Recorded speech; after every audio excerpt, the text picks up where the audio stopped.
বাংলাদেশের সেনাবাহিনী এবং জুলাই আগস্ট অভ্যুত্থান নিয়ে জাতিসংঘের মানবাধিকার বিষয়ক হাই কমিশনার ভলকার তুর যে মন্তব্য করেছেন, তিনি কি শাস্তিযোগ্য কোনো অপরাধ করেছেন? তিনি কি তার বিধিমালার মধ্য থেকে এই ধরনের মন্তব্য করেছেন? এবং একই সঙ্গে প্রশ্ন তুলতে চাই, আমাদের সেনাপ্রধান জেনারেল ওয়াকারুজ্জামান কি এই বিষয়ে মুখ খুলবেন, কোনো মন্তব্য করবেন? এবং এই প্রশ্নটি করার যথেষ্ট কারণ রয়েছে বলে আমি মনে করি। দর্শক, আপনারা জানেন যে গত বুধবার বিবিসির পডকাস্টে অংশ নিয়ে প্রসঙ্গক্রমে জাতিসংঘের মানবাধিকার বিষয়ক হাই কমিশনার ভলকার তুর্ক মন্তব্য করেছেন, বাংলাদেশের জুলাই আগস্ট অভ্যুত্থানে সরকারের দমন পীড়নে যাতে সেনাবাহিনী জড়িত না হয় এজন্য তাদেরকে সতর্ক করে দেওয়া হয়েছিল এবং বলে দেওয়া হয়েছিল এমনটা ঘটলে শান্তিরক্ষী মিশনে বাংলাদেশ থাকবে না।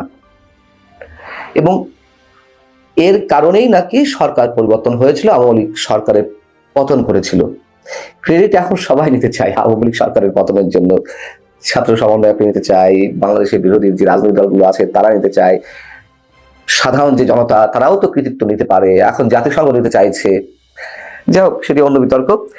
এখন বিষয় হচ্ছে যে জাতিসংঘ এটি পারে কিনা, কোনো ধরনের ফর্মালিটিস বাইরে থেকে কোনো দেশের সেনাবাহিনীকে এভাবে সতর্ক করতে পারে কিনা। এবং একই সঙ্গে প্রশ্ন ওঠে, এই কাজটি করে জাতিসংঘ বিশেষ কারোর পক্ষ অবলম্বন করেছে কিনা, তাদের বিরুদ্ধে পক্ষপাতিত্বের অভিযোগ উঠতে পারে কিনা। আমি এই প্রসঙ্গে এই বাংলাদেশেরই আরেকটি এই ধরনের উদাহরণ রয়েছে, সেটি একটু মনে করিয়ে দিতে চাই আপনাদেরকে। ডক্টর ইয়াজউদ্দিন সরকার যখন ছিল, 111-এর যে ঘটনা ঘটলো, তার আগে ডক্টর ইয়াজউদ্দিনের যে তত্ত্বাবধায়ক সরকার, সেই সরকারের অধীনে নির্বাচনের জন্য 2007-এর 22 জানুয়ারি একটি নির্বাচন অনুষ্ঠিত হওয়ার কথা ছিল, জাতীয় সংসদ নির্বাচন, এবং সেই নির্বাচনে আওয়ামী লীগ সহ অন্য দল অংশ নেবে না এমনটা ঘোষণা দিয়ে রেখেছিল। এবং সে সময় বাংলাদেশে জাতিসংঘের শীর্ষ কর্মকর্তা হিসেবে দায়িত্বে ছিলেন রেনেটা লক ডেসালিয়ান। তো তখন যাতে এই 22 জানুয়ারি নির্বাচনটি না হতে পারে, জাতিসংঘের পক্ষ থেকে সেনাবাহিনীকে সতর্ক করে দিয়েছিল এবং একই ভাষায় বলা হয়েছিল, যদি এই নির্বাচন অনুষ্ঠিত হয় তাহলে শান্তিরক্ষী মিশনে বাংলাদেশের নাম থাকবে না। এবং এই পরবর্তীতে এই কথাটি তৎকালীন সেনাপ্রধান জেনারেল মঈনুল আহমেদ তিনি স্বীকার করেছিলেন প্রকাশ্যে। কিন্তু মজার কথা হচ্ছে, তখন এটি অস্বীকার করেছিলেন রেনেটা লক ডেসালিয়ান। যেটি এখন ঘটেছে, জাতিসংঘের মানবাধিকার বিষয়ক হাই কমিশনার তিনি বলছেন সতর্ক করা হয়েছে, কিন্তু আমাদের সেনাপ্রধান এখনো পর্যন্ত কোনো কথা বলেনি, যেহেতু তিনি কোনো মতো 7 তারিখে আফ্রিকান রিপাবলিক, মানে মধ্য আফ্রিকান যে দেশটি, সেখানে সফর করে কোনো মতো ফিরেছেন। এখন যে প্রশ্নগুলো তুলছিলাম, যদি কোনো রাষ্ট্রে বা দেশে এই ধরনের মানবাধিকার লঙ্ঘনের ঘটনা ঘটে, সেক্ষেত্রে মানবাধিকার বিষয়ক হাই কমিশন বড়জোর তারা কি করতে পারে, জাতিসংঘের সিকিউরিটি কাউন্সিলকে রেজুলেশন পাশ করাতে বলতে পারে, আহ্বান করতে পারে। তার আগে তারা বিষয়গুলো অবজার্ভ করতে পারে। আর যদি এ ধরনের কোনো কথা তারা বলেও থাকে, তাহলে অবশ্যই জাতিসংঘের মহাসচিবের অনুমতি ক্রমেই বলতে হবে, অথবা জাতিসংঘের মহাসচিবের পক্ষ থেকে চিঠি আসবে সেনাবাহিনীর প্রতি। যদি খুব বেশি ইনফর্মাল, মানে মিনিমাম ইনফর্মাল জায়গা থেকে বিষয়গুলো করতে হয়, সেই ধরনের চিঠি কি দেওয়া হয়েছে আমাদের সেনাপ্রধানকে বা সেনাবাহিনীকে? এবং ভলকার তুর্ক যে কাজটি করেছেন, এটিকে তার চাকরির বিধিমালার মধ্য থেকে পরে, যদি জাতিসংঘের মহাসচিবের অনুমতি ছাড়াই তিনি এটি করে থাকেন, এবং যদি এটি করে থাকে, অবশ্যই তিনি বিশেষ কোনো পক্ষ অবলম্বন করেছেন। কি কারণে অবলম্বন করেছেন, কেন করেছেন, সেক্ষেত্রে তো অনেক বিষয় চলে আসে, সেটি একটু পরে আসছে।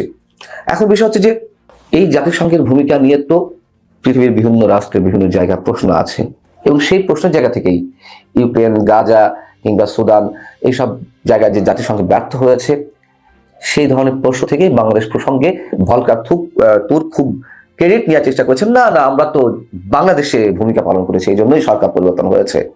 কিন্তু তার এই ভূমিকাটা কতটা বিধিসম্মত, কতটা বিধির মধ্যে থেকে তিনি করেছে? আচ্ছা, জাতিসংঘ যে নিরপেক্ষ ভূমিকা পালন করছে না, কোথাও নিষ্ক্রিয়, কোথাও আবার পক্ষপাতিত্ব করছে, তার উদাহরণ যদি বাংলাদেশের ক্ষেত্রে দিই, এরকম প্রশ্ন তো উঠেছে। 5 আগস্টের আগে বা 7 জানুয়ারি নির্বাচনের আগে আমরা দেখেছি জাতিসংঘের এই মানবাধিকার বিষয়ক হাই কমিশন মুহুর্মুহু বিভিন্ন বিষয়ে বিবৃতি দিয়েছে, উদ্বেগ জানিয়েছে। 5 আগস্ট পর্যন্ত বিভিন্ন ধরনের বিবৃতি দিয়েছে, কিন্তু 5 আগস্টের পরে, শেখ হাসিনা সরকারের পতনের পরে তারা কি এখনো পর্যন্ত কোনো ধরনের বিবৃতি দিয়েছে, উদ্বেগ জানিয়েছে? জানায়নি। 5 আগস্টের পরে আগে শেখ হাসিনা মানবাধিকার লঙ্ঘন করেছেন, যে গণহত্যা সংঘটিত হয়েছে সেখানে তাকে যে অভিযুক্ত করা হচ্ছে যে তিনি এই গণহত্যার অভিযানে নেতৃত্ব দিয়েছেন, আমরা সব সময় বলি অবশ্যই এইসব হত্যাকাণ্ডের জন্য জড়িতদের বিচার হতে হবে, প্রয়োজনে শেখ হাসিনাকেও আদালতের কাঠগড়ায় তুলতে হবে, বিচারের মুখোমুখি করতে হবে। কিন্তু 5 আগস্টের পর যে ঘটনাগুলো ঘটলো তার জন্য বিচার কার করতে হবে? এবং জাতিসংঘ যে প্রতিবেদনটি দিল জুলাই আগস্ট অভ্যুত্থানের যে গণহত্যা প্রসঙ্গে, তারা 1400 মানুষ নিহত হওয়ার কথা জানিয়েছে। এটি নিয়ে বিতর্ক হয়েছে। এই 1400 মানুষ নিহত যে হলেন সেটি কোন তারিখ পর্যন্ত? তারা তদন্ত পরিচালনা করেছে 15 আগস্ট পর্যন্ত। তাহলে 5 আগস্টের আগে কত মানুষ মারা গিয়েছেন, হত্যাকাণ্ডের শিকার হয়েছেন? 5 আগস্টের পরে কত মানুষ নিহত হয়েছেন? সরকারের পক্ষ থেকে যে দাবিটি করা হয়েছে 558 জন, 858 জন, আমার যদি খুব ভুল না হয়ে থাকে, 5 আগস্টের আগে নিহত হয়েছে, হত্যাকাণ্ডের শিকার হয়েছে। তাহলে বাকি যে প্রায় 500-600 মানুষ নিহত হয়েছেন, তারা কি 5 আগস্টের পরে নিহত হয়েছেন? আর তাদের হত্যাকাণ্ডের জন্য দায়ী কারা? সে বিষয়ে কি কোনো প্রশ্ন তুলেছে জাতিসংঘ? তোলেনি তো। এবং 5 ফেব্রুয়ারি বঙ্গবন্ধু বাড়ি বুলডোজার দিয়ে গুড়িয়ে দেওয়া, একই সঙ্গে সারা দেশে বিভিন্ন জেলায় যে মবের সৃষ্টি করা হলো, সে বিষয়ে জাতিসংঘ কোনো উদ্বেগ প্রকাশ করেনি। তাহলে নিশ্চিতভাবে পক্ষপাতিত্ব, নিশ্চিতভাবে ডক্টর ইউনূস সরকারের প্রতি একটা পক্ষপাতিত্বমূলক আচরণ ভলকার করে যাচ্ছেন স্পষ্ট।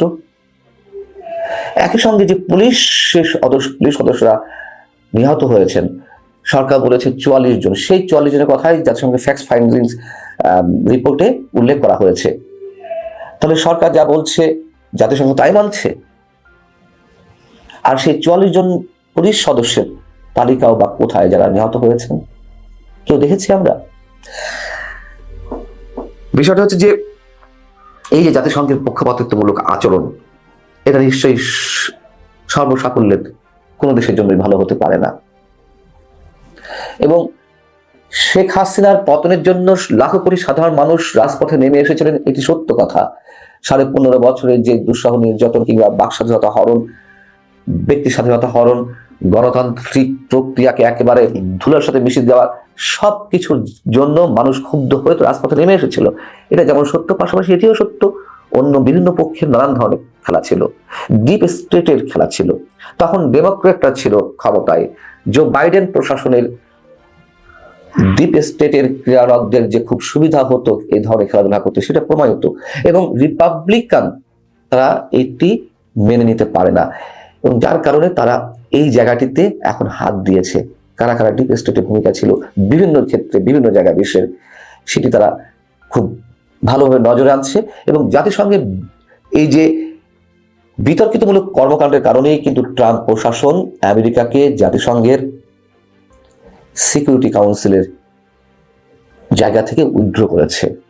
অতএব ভলকার তুর্ক তিনি যদি কোনো ধরনের নৈতিকতা কিংবা নৈতিকতা বাদ দিলাম, কোনো ধরনের ফর্মালিটির মধ্যে না থেকে, বিধিবিধানের মধ্যে না থেকে এই ধরনের সতর্কতা সেনাবাহিনীকে করে থাকেন, তাহলে অবশ্যই তিনি শাস্তিযোগ্য অপরাধ করেছেন। এবং আমার মনে হয় সেনা প্রধানের এ বিষয়ে কিছু বলা উচিত। যদি জাতিসংঘ এই ধরনের সতর্ক করেও থাকে সেটিও বলা উচিত, যদি না করে থাকে সেটিও বলা উচিত।